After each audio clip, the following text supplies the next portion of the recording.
పూర్వం వజ్రగిరి అనే చిన్న పట్టణంలో వజ్రసేనుడనే వ్యాపారి ఉండేవాడు. అతడి వ్యాపారంలో కోట్లు గడించినా చాలా కాలం సంతానం లేక బాధపడ్డాడు. చివరకు అతడికి వినయపాలుడు, విజయపాలుడు అనే ఇద్దరు కొడుకులు కలిగారు. లేక లేక కలిగిన ఆ పిల్లలను వజ్రసేనుడు, అతడి భార్య రూపవతి ఎంతో గారాబంగా పెంచసాగారు.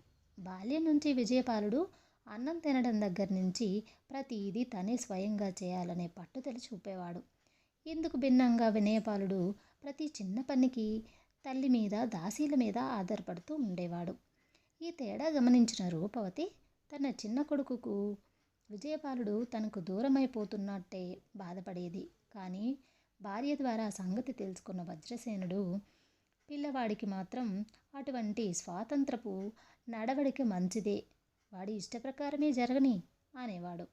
ఆ విధంగా భిన్న స్వభావాలు కల ఆ అన్నదమ్ములిద్దరూ క్రమంగా యుక్త వయస్కులై విద్యాభ్యాసం పూర్తి చేశారు. ఆ క్షణం కోసమే ఎదురుచూస్తున్న వజ్రసేనుడు కొడుకులిద్దరికీ వ్యాపారంలో స్వయంగా శిక్షణ ఇవ్వడం ప్రారంభించాడు. ఈ కారణం వల్ల కొద్ది రోజుల్లోనే ఇద్దరిలోకి విజయపాలుడే చురుకైన వాడన్న సంగతి వజ్రసేనుడికి అర్థమైంది. వజ్రసేనుడి వ్యాపార భాగస్వామ్యాలు అతడి పరిజనులందరూ విజయపాలుడి చురుకుదనాన్ని మెచ్చుకునేవారు. అయితే అదే సమయంలో వినయపాలుడి వంటి గుణనిధి, పితృవాక్య పాలకుడు మరొకరుండరు అనేవారు కూడా. ఇలా కొన్నాళ్ళు గడిచాక ఒకనాడు వజ్రసేనుడు విజయపాలుడిని పిలిచి, నువ్విక స్వయంగా వ్యాపార బాధ్యతలు నిర్వహించవచ్చు. అయితే నాకు ఒక ఆలోచన ఉంది. నేను వ్యాపారం ప్రారంభించినప్పుడు పెట్టుబడి ఎక్కువ పెట్టలేక భాగస్వాములను కలుపుకోవాల్సి వచ్చింది. అందుచేత లాభాలు రావడానికి నా తెలివితేటలే ముఖ్య కారణమైనప్పటికీ వచ్చిన దాన్ని పంపకం చేయవలసి వస్తుంది. నీకు ఈనాడు ఒక సరికొత్త వ్యాపారం ప్రారంభించడానికి కావలసిన మూలధనాన్ని నేను అవలీలగా సమకూర్చగలను. అది తీసుకొని నువ్వు మన పొరుగునే ఉన్న విశాల నగరానికి వెళ్ళి అక్కడ కొబ్బరి వ్యాపారాన్ని, మంచి గిరాకీ ఉంది, నీ తెలివితేటలతో అక్కడ కొబ్బరి వ్యాపారం చెయ్యి, ఏమంటావు అని అడిగాడు. విజయపాలుడు సంతోషంగా, అలాగే నాన్నగారు.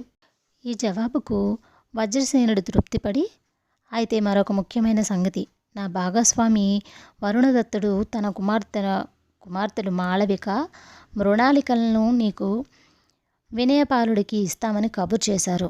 ఇద్దరూ విద్యా రూపగుణవతులే. కానీ పోల్చి చూస్తే మాత్రం మాళవిక మృణాలిని కంటే అన్నిట్లోనూ అధికురాలు. ఆమె పెద్దదే కనుక వినయపాలుడికి వధువుగా నిర్ణయిస్తే బాగుంటుంది. ఇక మృణాలిని చేసుకోవటం నీకు ఇష్టమే కదా అన్నాడు. విజయపాలుడు ఒక క్షణం మౌనంగా ఊరుకొని, మృణాలిని గురించి వినడమే కాదు నాన్న, ఒకసారి చూశాను కూడా, నాకు ఇష్టమే అన్నాడు. భర్త ద్వారా విషయాలన్నీ తెలుసుకున్న రూపవతి మాత్రం కొడుకుల వివాహాల వార్తలకు ఎంత ఆనందించిందో, విజయపాలుడి నూతన వ్యాపార పథకాలు, విశాల నగరానికి అతడి ప్రయాణాలు అంతా విని చాలా బాధపడింది. వజ్రసేనుడు నిర్ణయించిన ప్రకారమే కొద్ది రోజుల్లో వినయపాలుడి వివాహం మాళవికతోనూ, విజయపాలుడి వివాహం మృణాలినితోనూ జరిగిపోయాయి. అయితే వివాహమైన కొద్ది రోజులకి వజ్రసేనుడు విజయపాల, మృణాలిని ఇద్దరిని వెంట పెట్టుకుని విశాల నగరానికి వెళ్ళి అక్కడ ఏర్పాట్లన్నీ చేసి తిరుగు ప్రయాణం అయ్యాడు. బయలుదేరే ముందు అతడు విజయపాలుడితో, నాయనా, ఇన్ని సంవత్సరాలుగా వ్యాపారం చేసి నేను చాలా అలసిపోయాను. సముద్ర తీర ప్రాంతాన ఉన్న ఈ విశాల నగరంలో నివాసం నాకు చాలా హాయిగా ఉంది.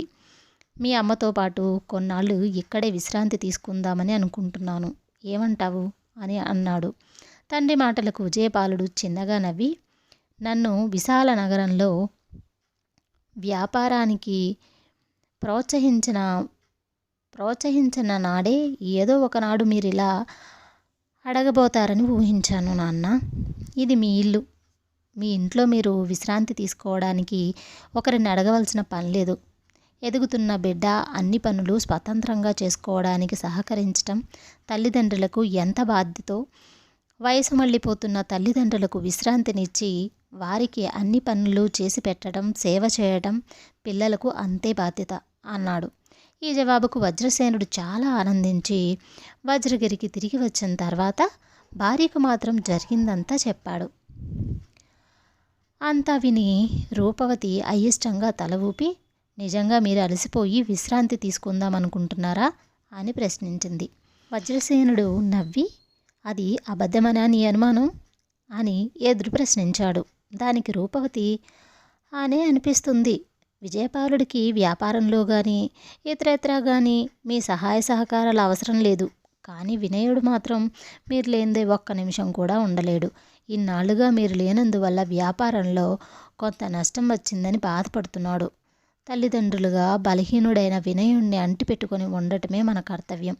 పైగా మనం వాళ్ళని విడిచిపెట్టి వెళ్ళడానికి వినయుడు, కోడలు కూడా ఏమాత్రం ఒప్పుకోరు అన్నది.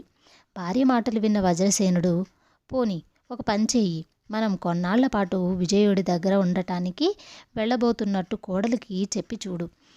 ఆ పని వినయుడు లేని సమయంలోనే చెయ్యి సుమా అన్నాడు. రూపవతి ఒక్క క్షణం ఆగి, సరే, మీ మాట ఎందుకు కాదనాలి, మీరు వినయుణ్ణి వదిలి వెళ్ళడానికి కోడలు ఒప్పుకోదు అంది. మర్నాడు వాడిన మొహంతో తన దగ్గరకు వచ్చిన రూపవతిని చూసి వజ్రసేనుడు, ఏం మాళవికకు చెప్పావా అని అడిగాడు. చెప్పాను అని కళ్ళ నిండా కన్నీటి పర్యంతమయ్యి, ఏమంటుంది, అసలు ఆ పిల్లకు మనం ఇక్కడ ఉండటం ఇష్టం లేనట్టుంది.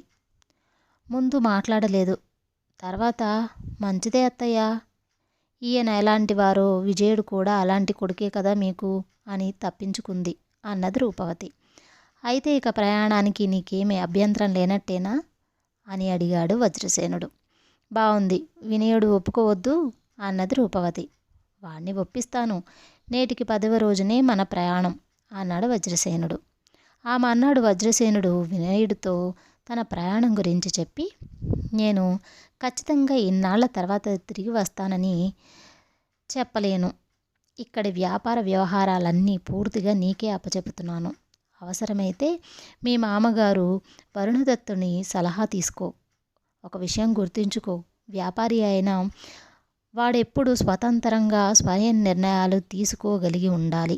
అప్పుడే వ్యాపారంలోనే కాక జీవితంలో కూడా రాణిస్తాడు అని రెండవ కొడుకు విజయుడికి దగ్గరికి ప్రయాణమయ్యాడు.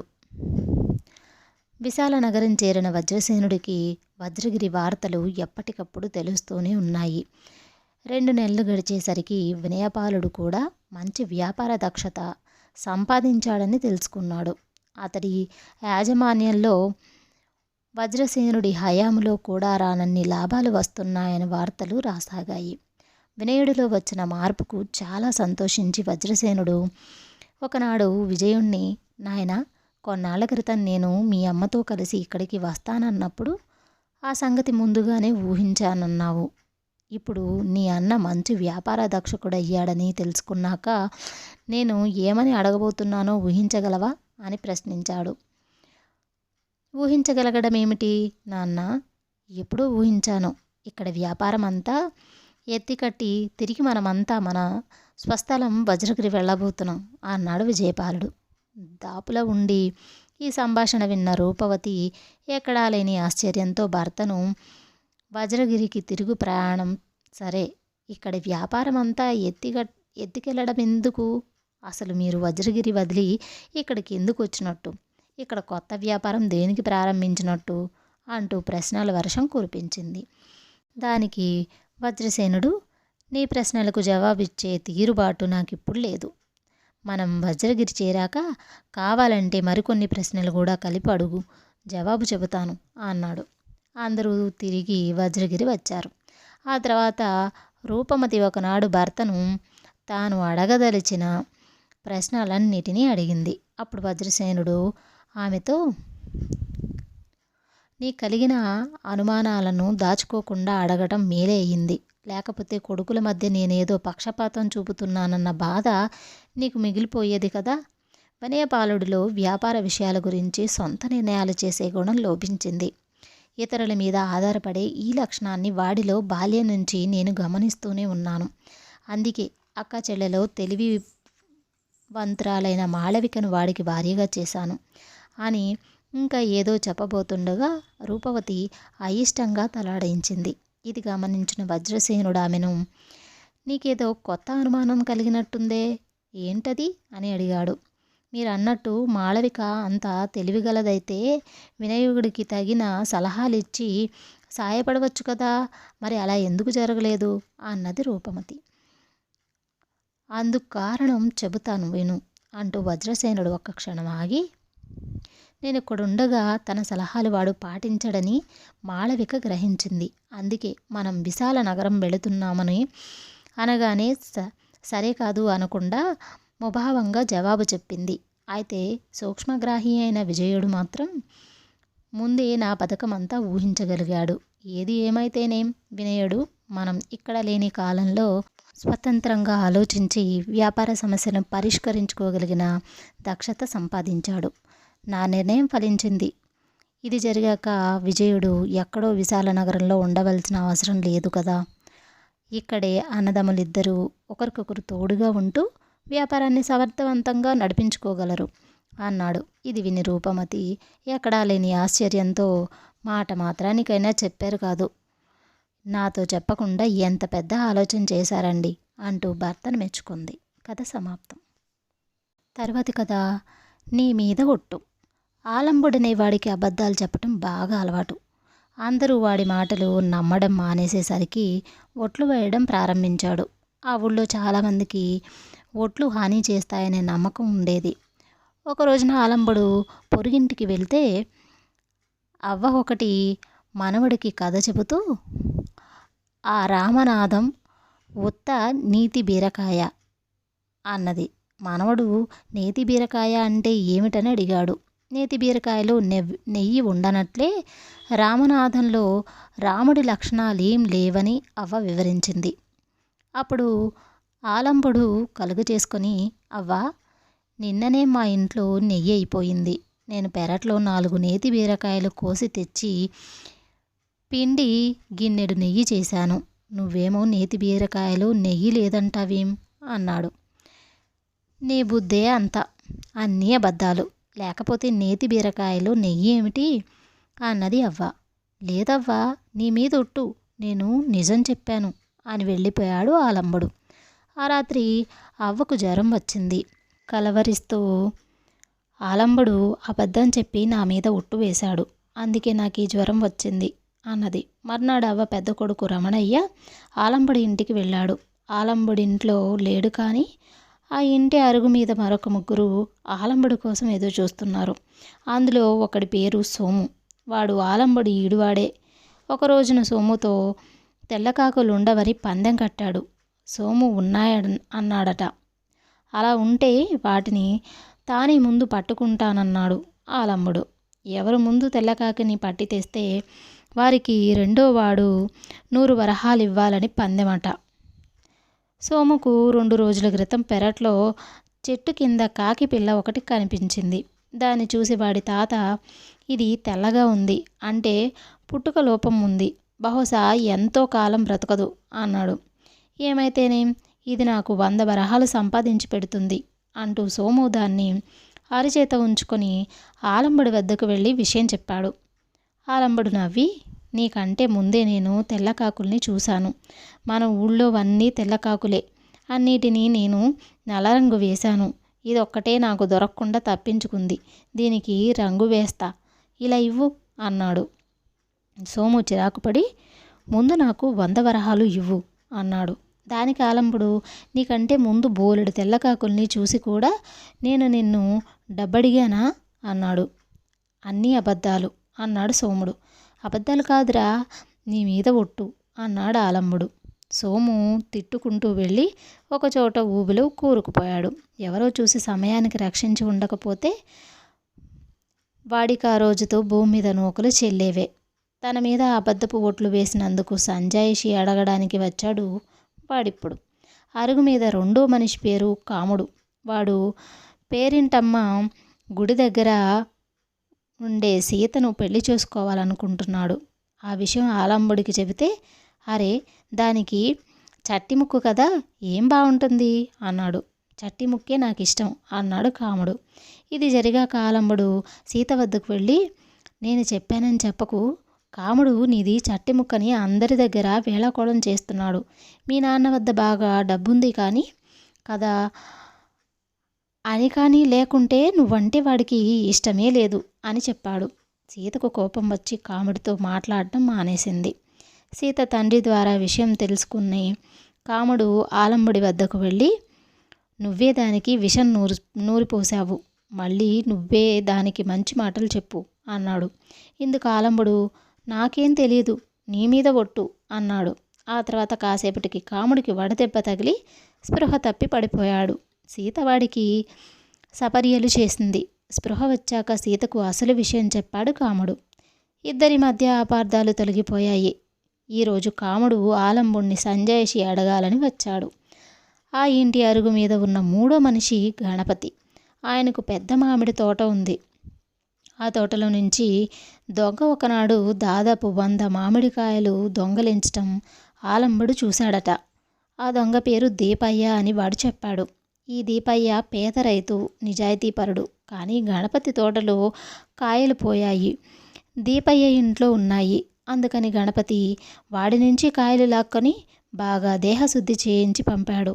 ఈలోగా గణపతి తోట కాపలావాడు భూషయ్య దీపయ్య ఇంటికి వచ్చి, యజమాని చెబితే 100 కాయలు కోశాను, మధ్యలో అనుకోని పనికి తగిలి ఆలంబుడికి చెబితే కాయల్ని నీ ఇంట్లో ఉంచమన్నాడు.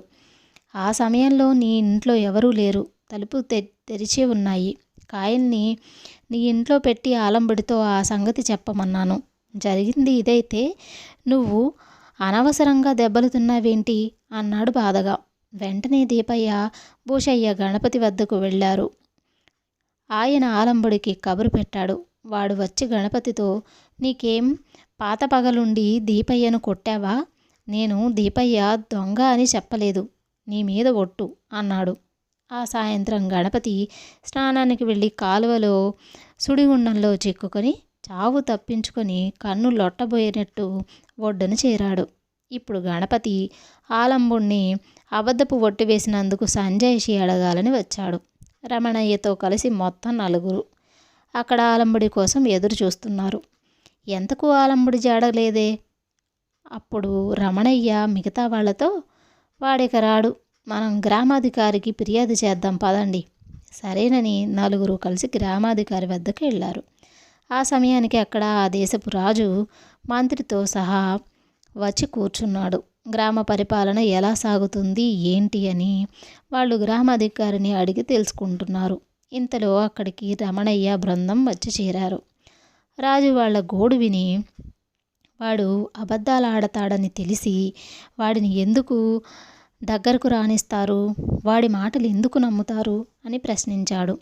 దానికి గ్రామాధికారి వినయంగా, ప్రభు, ఇప్పుడు ఆ విషయం వద్దు. అవతలి మనిషి మీద అబద్ధపు ఓట్లు వేయడం హత్యతో సమానం, అందుకు తగిన శిక్ష వాడికి విధించాలి అన్నాడు. వెంటనే రాజభటులు బయలుదేరి వెళ్ళి ఆలంబుణ్ణి వెతికి పట్టుకుని తీసుకువచ్చారు. రాజు వాణ్ణి జరిగిన దానికి సంజాయిషిని అడిగారు. ఆలంబుడు వెంటనే, ప్రభు, వీళ్ళందరూ నా మీద ఎందుకు పగబట్టారు? నా గురించి అన్ని అబద్ధాలు చెబుతున్నారు. నాకేం తెలియదు ప్రభు, మీ మీద ఒట్టు అన్నాడు. అంతే. రాజుకు కడుపులో తిప్పటం మొదలైంది. ఆయన కోపంతో మండిపడుతూ, వీడు దారుణమైన హంతకుడు, వీడిని క్షమించకూడదు, వెంటనే ఊరి తీయండి అన్నాడు. మంత్రి కలుగజేసుకొని, ప్రభు, వీడు హంతకుడన్న మీ అభిప్రాయంతో ఏకీభవించగలను, కానీ వీడిని ఉరి తీయాలన్న నిర్ణయం మాత్రం తగదు అన్నాడు. హంతకుడికి ఉరిశిక్ష విధించటం తగదా? ఎందుకని అన్నాడు రాజు ఆశ్చర్యంగా. మంత్రి రాజును అక్కడి నుంచి చాటుకు తీసుకెళ్ళి, ప్రభు, రాజకీయం గురించి తమకు వేరే చెప్పాలా? ప్రస్తుతం పొరుగురాజు మన మీద యుద్ధ సన్నాహాలు చేస్తున్నట్లు అనుచరుల నుంచి వార్త వచ్చింది. యుద్ధం జరిగితే విజయం మనదే, కానీ ఆలంబుడుండగా మన సైన్యాన్ని శ్రమ పెట్టడం ఎందుకు? వాడి చేత పొరుగు దేశపు సైనికులందరి మీద అబద్ధపు ఒట్లు వేయిద్దాం, అవసరమైతే పొరుగురాజు మీదే ఒట్టు వేయిద్దాం. ఇలాంటప్పుడు ఆలంబుణ్ణి ఉరి తీయడం తగునా అన్నాడు. దీనికి రాజు చిరాకపడి, మంత్రాలకు చింతకాయలు రాలతాయా? మూఢనమ్మకాలతో దేశాలను జయించగలిగితే మనకు ఆయుధాలు ఎందుకు, సైనికులు ఎందుకు, బలపరాక్రమవంతులెందుకు అన్నాడు. మంత్రి నవ్వి, ఒట్టు మూఢనమ్మకమని మీరే అన్నారు కదా ప్రభు. ఆలంబుడికి ఉరిశిక్ష విధించటం మూఢనమ్మకంతోనే కదా అన్నాడు. అప్పుడు రాజు ఆశ్చర్యపడి, అవునవును, నా వివేకమే నాకు గుర్తు చేశావు. అంత సులభంగా నేనెలా మూఢనమ్మకానికి గురి అయ్యాను అన్నాడు. మీరే కాదు ప్రభు, మనుషులందరూ ఇంతే. ఎదుటి మనిషిని తప్పు పట్టడానికే చాలామంది మూఢనమ్మకాలను ఆశ్రయిస్తారు. ఆలంబుడు అబద్ధం చెప్పాడని ఉక్రోషం, ఆ తర్వాత కాకతాళీయంగా ఏదో జరిగితే అది అందువల్లనే సంభవిస్తుందని అనుకుంటున్నారు. అలాంటివి నలుగురు నుంచి వింటే అనుమానం బలపడుతుంది. అందువల్లనే మీరు ఆలంబుడి మీద ఒట్టు అనగానే కాస్త కలత చెందారు. మూఢనమ్మకాలను న్యాయ విచారణకు తేవడమే తప్ప అబద్ధాలు చెప్పడం సాంఘిక సమస్య. అది గ్రామస్తులే సర్దుబాటు చేసుకుంటారు. తమరు ఆలంబుడిని విడిచిపెట్టండి అన్నాడు మంత్రి.